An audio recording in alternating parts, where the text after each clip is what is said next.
ஹே everyone.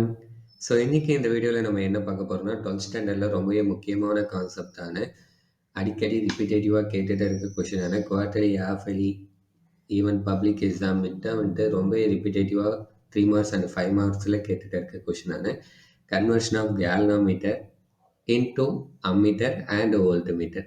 So இது actually two concept. இன்னைக்கான இந்த வீடியோவில் நம்ம கன்வர்ஷன் ஆஃப் அம்மீட்டர் மட்டும் பார்ப்போம். அதாவது கேல்வனோமீட்டர் எப்படி அம்மீட்டரா கன்வெர்ட் பண்ணுறது மட்டும் பார்ப்போம்.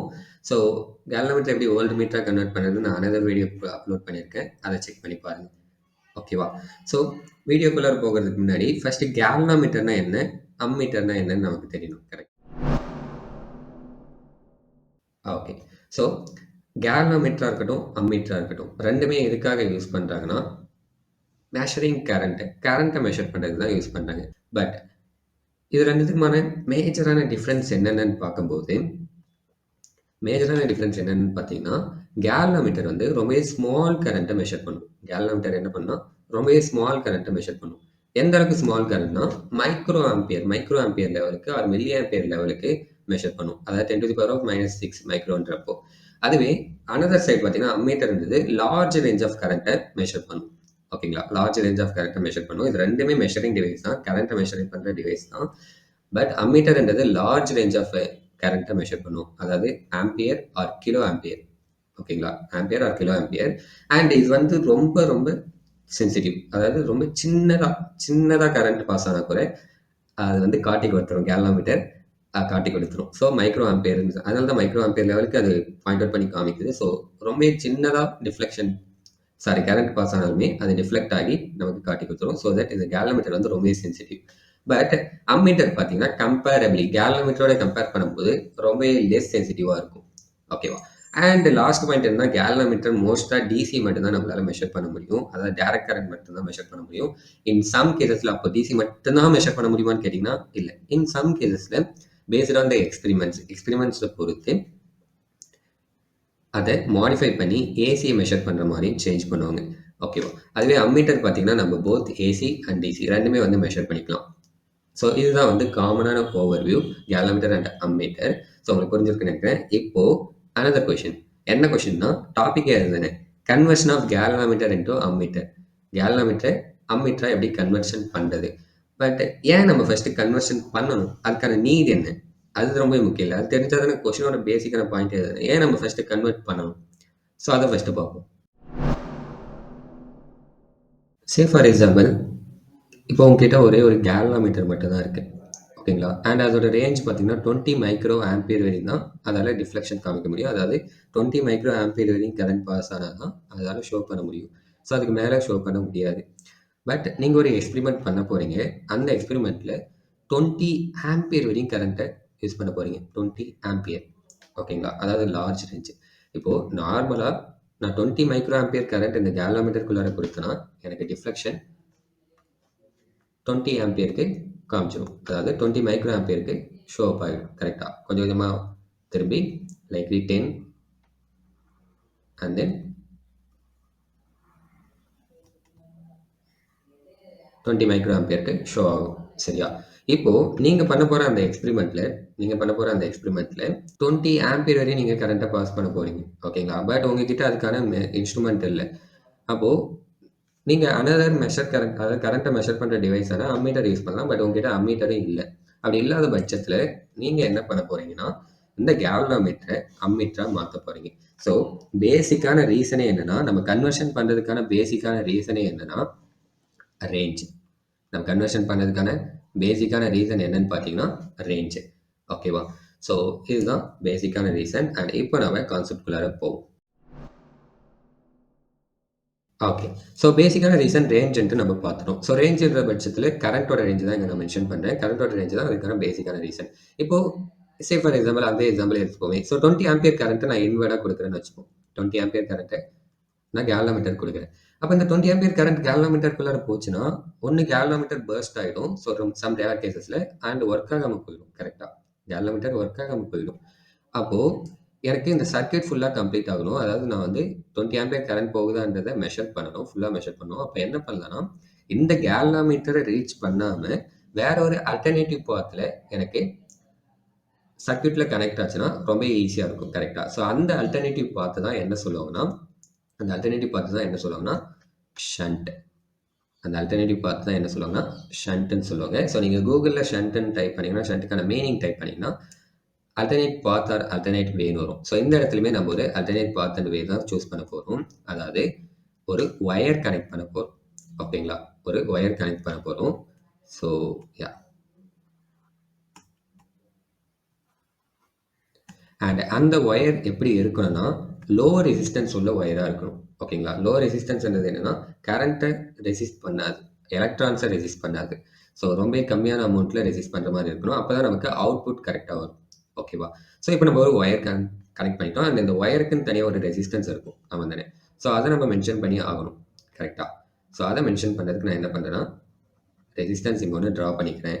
அண்ட் இதை தான் நம்ம என்னன்னு சொல்லுவோம்னா ஷண்ட் ரெசிஸ்டன்ஸ். அண்ட் இதை தான் நம்ம என்ன சொல்லுவோம்னா ஷண்ட் ரெசிஸ்டன்ஸ். அண்ட் இதை என்னன்னு மென்ஷன் பண்ணுவாங்கன்னா எஸ்ன்னு மென்ஷன் பண்ணுவாங்க. இப்போது 20 ஆம்பியர் நம்ம கரண்ட் கொடுத்துருக்கோம். இந்த 20 ஆம்பியர் கரண்ட்டில் இந்த கேலோமீட்டருக்கு எவ்வளோ போகும்னு பார்த்தீங்கன்னா 20 மைக்ரோ ஆம்பியர் கரண்ட் தான் போகும். ஓகேங்களா, ஸோ 20 மைக்ரோ ஆம்பியர் கரண்ட் போயிட்டு கேலோமீட்டரில் ஃபுல் டிஃப்ளெக்ஷன் காமிக்கும்.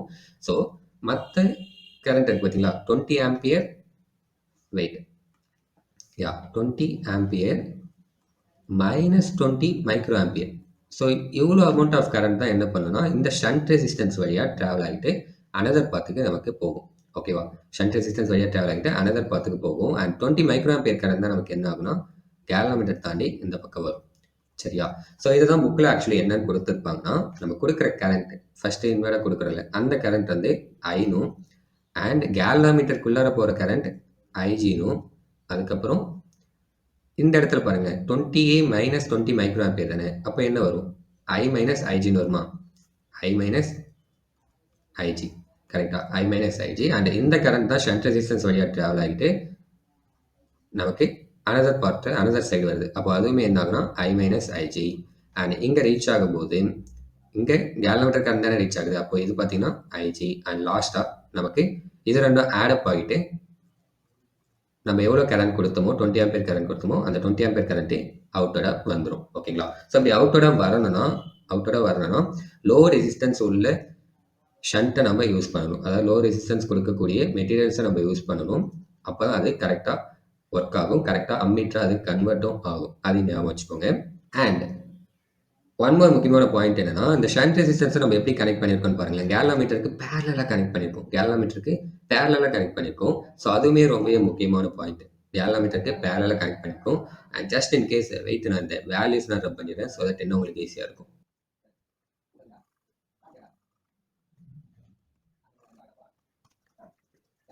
ஓகே, அண்ட் ஒன் மோர் முக்கியமான பாயிண்ட் என்னன்னா நீங்கள் சூஸ் பண்ண அந்த அம்மீட்டர், அதாவது கன்வெர்ட் பண்ண போகிற அம்மீட்டரோட ரேஞ்சு, அதோட ரேஞ்ச் எதை டிபெண்ட் பண்ணி இருக்குன்னா நீங்கள் இங்கே கனெக்ட் பண்ண போகிற ஷண்ட் ரெசிஸ்டன்ஸை பொறுத்து தான் இருக்குது. ஓகேங்களா, கொடுக்க போகிற ஷண்ட் ரெசிஸ்டன்ஸை பொறுத்து தான் இருக்குது. ஸோ இது 20 ஆம்பியர் கரண்ட் வரையும் தாங்கக்கூடிய ரெசிஸ்டன்ஸ் ஷண்ட்டாக இருக்கணும். அப்போ தான் அது வந்து கரெக்டாக ஒர்க் அவுட் ஆகும். ஸோ ஜஸ்ட் இன் கேஸ் நீங்கள் 15 ஆம்பியர் வரையும் தான் தாங்குற மாதிரி ஷண்ட்டை கனெக்ட் பண்ணிங்கன்னா அனதர் 5 ஆம்பியர் வந்து கேலோமீட்டரில் பாஸ் ஆகிட்டு கேலோமீட்டர் ஒர்க் ஆகாமல் போயிடும். ஸோ கன்வர்ஷனே நம்மளால பண்ண முடியாமல் போயிடும். சரியா, அப்போது கன்வர்ஷன் பண்ணான்றப்போ ஷண்ட் ரெசிஸ்டன்ஸ் நம்ம எந்த மாதிரியான ஷண்ட் ரெசிஸ்டன்ஸ் சூஸ் பண்ணுறது ரொம்ப முக்கியம். இதுதான் உங்களோட புக்கில் range of ammeter depends on the value of shunt ரெசிஸ்டன்ஸ்னு கொடுத்துருப்பாங்க. ஓகே, ஸோ இவ்வளோதான் கான்செப்ட். இப்போ நம்ம டெரிவேஷனுக்குள்ளார போக போகிறோம். டெரிவேஷன் ரொம்பவே simple. So first current pass ஆகிற இந்த பாத்துக்கு நம்ம நேம் மென்ஷன் பண்ணிடுவோம் ஸோ தட் இன்னும் ஈஸியாக இருக்கும். ஸோ ஃபஸ்ட்டு ஐன்ற கரண்ட் 20 ஆம்பியர் கரண்ட் இன்வெர்டாக வருதுல, இன்வெர்டாக வந்துட்டு 2 பாத்தில் டிவைட் ஆகுதா. ஸோ இந்த பாயிண்ட் இந்த பாத்து நம்ம என்னன்னு சொல்லுவோம்னா வெயிட், யா, ஸோ இந்த பாத்து வந்து ஏன்னு வச்சுப்போம். ஓகேவா, இந்த பாத்து நம்ம ஏன்னு வச்சுப்போம். அண்ட் ஏலேருந்து இந்த பார்ட் வந்து சின்னு வச்சுப்போம், புக்கில் இருக்கிற மாதிரி வச்சுப்போம். அண்ட் எஸ், அதுக்கப்புறம் என்னன்னா இந்த பாயிண்ட் வந்து டி, அண்ட் இந்த பாயிண்ட் பார்த்தீங்கன்னா இ. ஸோ இனிஷியலாக கேலோமீட்டரில் பாஸ் ஆகிற கரண்ட் பார்த்தீங்கன்னா ஏஜிஇ, அதாவது ஐஜி வந்து ஏஜிஇ. அதுவே இங்கே ரிஃப்ளெக்ட் ஆகி பாஸ் ஆகிற கரண்ட் பார்த்தீங்கன்னா ஷண்ட் ரெசிஸ்டன்ஸ் வழியாக ட்ராவல் ஆகிற கரண்ட் வந்து ஏசி டி. ஓகேவா, ஸோ இந்த பாத்தில் ட்ராவல் ஆகுது. அண்ட் இப்போ நம்ம என்ன பண்ண போகிறோம்னா டெரிவேஷனுக்கு போக போகிறோம். ஸோ டெரிவேஷன் வந்து ரொம்ப சிம்பிள் தான். கேலோமீட்டரையும் ஷண்ட் ரெசிஸ்டன்ஸையும் நம்ம பேரலாக தான் கனெக்ட் பண்ணியிருக்கோம். அப்போ பேரலாக கனெக்ட் பண்ணியிருக்கின்றப்போ யா, இதோட பொட்டன்ஷியல் டிஃபரன்ஸ் இங்கே பாஸ் ஆகிற பொட்டன்ஷியல் டிஃபரன்ஸ் ரெண்டுமே சேமாக தான் இருக்கும். ஓகேங்களா, ரெண்டுத்துலையுமே என்ன இருக்குன்னா பொட்டன்ஷியல் டிஃபரன்ஸ் பாஸ் ஆகிறது சேமாக தான் இருக்கும். ஸோ அதை நம்ம எப்படி ரைட் பண்ணலாம்னா V galvanometer wait, okay, yeah V galvanometer equal to விஜின்னு போட்டுக்கிறேன். VG means V galvanometer equal to V shunt resistance. அதாவது potential difference across galvanometer is equal to potential difference across shunt resistance. Okay, இன்னும் கொஞ்சம் கீழே போய்ப்போம். சரியா? இப்போ next potential difference across galvanometer equal to potential difference across shunt resistance. இப்போ next என்னன்னா ohm's லாவை இங்கே யூஸ் பண்ண போகிறோம். நமக்கு தெரியும் V ஈக்குவல் டு ஐஆர். கரெக்டாக? அப்போது current that pass on galvanometer is IG and அந்த galvanometerல ஒரு மினிமல் அமௌண்ட் ஆஃப் ரெசிஸ்டன்ஸ் இருக்குல்ல, அது RG. அதுக்கப்புறம் ஷண்ட் ரெசிஸ்டன்ஸ் பார்த்தீங்கன்னா ஷண்ட் ரெசிஸ்டன்ஸ்ல பாஸ் ஆன கரண்டோட வேல்யூ வந்து I மைனஸ் ஐஜி. கரெக்டா? ஷண்ட் ரெசிஸ்டன்ஸ்ல பாஸ் ஆன வேல்யூட கரண்ட் வந்து I மைனஸ் ஐஜி. அப்போ இது என்னன்னு வரும்னா I மைனஸ் ஐஜி அண்ட் இதோட ரெசிஸ்டன்ஸ் வந்து நமக்கு தெரியும் எஸ். ஓகேவா? ஸோ இது ரெண்டு ஏன் ஈக்குவல் நம்ம சொல்றோம்னா பேரலாக இருக்கு. பொட்டன்ஷியல் டிஃபரன்ஸ் ஏன் ஈக்குவல் சொல்றோம்னா பேரலாக இருக்குது. ஸோ நம்ம பேரலாக கனெக்ஷன் கொடுக்கும்போது பொட்டன்ஷியல் டிஃபரன்ஸ் அங்கே ஈக்குவலாக இருக்கும். இதுதான் நீங்கள் வந்து செகண்ட் யூனிட்ல ரெசிஸ்டரோட பேரலாக கனெக்ட் பண்ணும்போது என்ன ஆகுன்ட்டு படிச்சிருப்பீங்க. ஸோ அதுதான் அங்கே நம்ம அப்ளை பண்ணியிருக்கோம். அண்ட் இப்போ பார்த்தீங்கன்னா நமக்கு தேவை ஷண்ட் ரெசிஸ்டன்ஸ் தானே. அப்போ நான் என்ன பண்ணுறேன்னா எஸ் மட்டும் இங்கே வச்சுட்டு எஸ் ஈக்குவல் டு இந்த ஐஐஜி கீழே வந்துருமா. அப்போது Ig Rg by I minus Ig. Simple. ஓகேவா? ஸோ இப்போ ஷண்ட் ரெசிஸ்டன்ஸ் நம்ம கண்டுபிடிச்சிட்டோம். ஸோ நெக்ஸ்ட்டு இதை இன்னும் கொஞ்சம் ஃபர்தராக நம்ம டெரிவைவ் பண்ணுவோம். சரியா? என்ன ஃபர்தராக டெரிவைவ் பண்ண போகிறோம்னா ரொம்ப சிம்பிள் தான். ரைட்லி யா இப்போ ஐ மட்டும் நம்ம இந்த சைடு வச்சுப்போம். அதாவது ஐஜி மட்டும் நம்ம இந்த சைடு வச்சுப்போம். சாரி, ஐஜி ஆர்ஜி மட்டும் இந்த சைடு வச்சுப்போம். இதை லெஃப்ட் சைட் கொண்டுட்டு போவோம். ஸோ லெஃப்ட் சைட் கொண்டுட்டு போகும்போது நமக்கு என்ன வரும்னா, மேபி நான் வேறு கலர் சூஸ் பண்ணிக்கிறேன், yellow. Okay, so left side கொண்டுட்டு போகும்போது நமக்கு என்ன வரும்னா ஐஜி ஆர்ஜி ரைட் யா Ig Rg equal to S I minus Ig. ரைட்டா? ஸோ இதை நம்ம ஃபர்தராக உள்ளார மல்டிப்ளிகேஷன் பண்ணும்போது என்ன வரும்னா Ig Rg equal to SI minus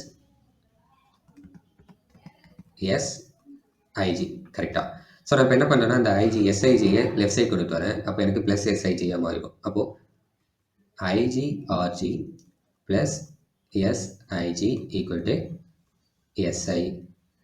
okay, so ஃபர்தராக இதில் பார்த்தீங்கன்னா ஐஜி தான் நமக்கு காமனாக இருக்குது. கரெக்டாக? ஃபர்தராக நம்ம பார்க்கும்போது ஐஜி தான் நமக்கு காமனாக இருக்குது. அப்போது ஐஜி காமனாக நம்ம வெளியே எடுத்துட்டோம்னா RG plus S equal to எஸ்ஐன்னு இருக்கும். ஸோ ஐஜி மட்டும் நம்ம லெஃப்ட் சைடு வச்சுட்டு அண்ட் இதை கீழே எடுத்துகிட்டு போனோம்னா நமக்கு என்ன வரும்னா IG equal to S by RG plus S into ஐன்னு வரும். ஓகேவா? ஸோ இப்போ இந்த ஷண்ட் ரெசிஸ்டன்ஸோட வேல்யூ நமக்கு ஆல்ரெடி தெரிஞ்சிடும். அதே போல் கேல்வாமீட்டரோட ரெசிஸ்டன்ஸோட வேல்யூ நமக்கு ஆல்ரெடி தெரிஞ்சிடுன்ற பட்சத்தில் இது கான்ஸ்டண்ட்டாக தான் இருக்கும், அது ஃபிக்ஸ் ஆகாது. பட் நம்ம அப்ளை பண்ணுற கரண்ட் வந்து ஃபிக்ஸ்டாக இருக்காது இல்லை. ஸோ தட் அதை நம்ம என்ன ரைட் பண்ணிடலாம்னா yeah IG directly proportional to I. ஓகேவா? அதாவது நம்ம கேல்வாமீட்டரில் கொடுக்குற கரண்ட் வந்து எதை டிபெண்ட் பண்ணி இருக்குன்னா it's directly proportional to the நம்ம எவ்வளோ கரண்ட் ஃபஸ்ட்டு இன்வெர்டாக கொடுக்குறோம் அப்படின்றத பொறுத்து தான் இருக்குது. ஓகேங்களா? ஸோ நம்ம ஐ ஃபஸ்ட்டு கொடுத்தோம் பார்த்தீங்களா 20 ஆம்பியர். ஸோ இந்த கரண்ட்டை பொறுத்து தான் ஐஜியில் எந்த அளவுக்கு டிஃப்ளெக்ஷன் காமிக்கணும், இந்த இடத்துல எந்த அளவுக்கு ரிஃப்ளெக்ஷன் காமிக்கணுன்றது இதை பொறுத்து தான் இருக்குது. ஆமாம் தானே? ஸோ நான் தான் ஆல்ரெடி சொல்லியிருப்பேன். ஸோ ஜஸ்ட் அதை ரிவைண்ட் பண்ணி பாருங்க. ஸோ இவ்வளோ தான் வந்து கான்செப்ட். ஸோ இது என்ன ஃபர்தராக உங்களுக்கு டெரிவேஷன் மாதிரி கொடுத்துருப்பாங்க. அந்த டெரிவேஷன் நம்ம சொன்ன இந்த பாயிண்ட்ல இருந்து தான் வந்து ஸோ இந்த இடத்துல எந்த அளவுக்கு டிஃப்ளெக்ஷன் போகுதுன்றதை நம்ம ஆங்கிள் தீட்டான்னு மென்ஷன் பண்ணுவோமா. ஸோ அப்போ இந்த தீட்டா ஆங்கிள் எதை பொறுத்து இருக்குன்னா நம்ம அப்ளை பண்ணுற கரண்ட்டை பொறுத்து தான் இருக்குது. சிம்பிள். ஓகேவா? ஸோ ஹோப்ஃபுல்லி நீங்கள் எல்லாருமே அண்டர்ஸ்டாண்ட் பண்ணியிருப்பீங்கன்னு நினைக்கிறேன். ஸோ ஜஸ்ட் இன் கேஸ் உங்களுக்கு டவுட்ஸ் இருந்ததுன்னா கமெண்ட் செக்ஷனில் மென்ஷன் பண்ணுங்கள். அவர் இன்ஸ்டாகிராம் ஐடி நான் கீழே கொடுத்துருக்கேன்.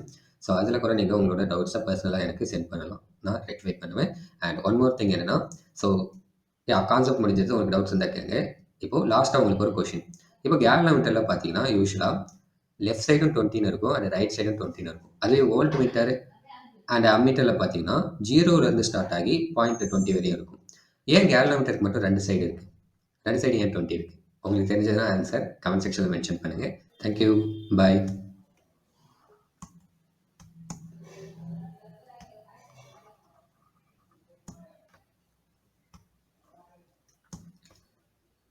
தேங்க்யூ, பாய். ஒரே கலர்ஃபுல்லாக இருக்குது. அண்ட் மறக்காமல் சப்ஸ்கிரைப் பண்ணுறேங்க.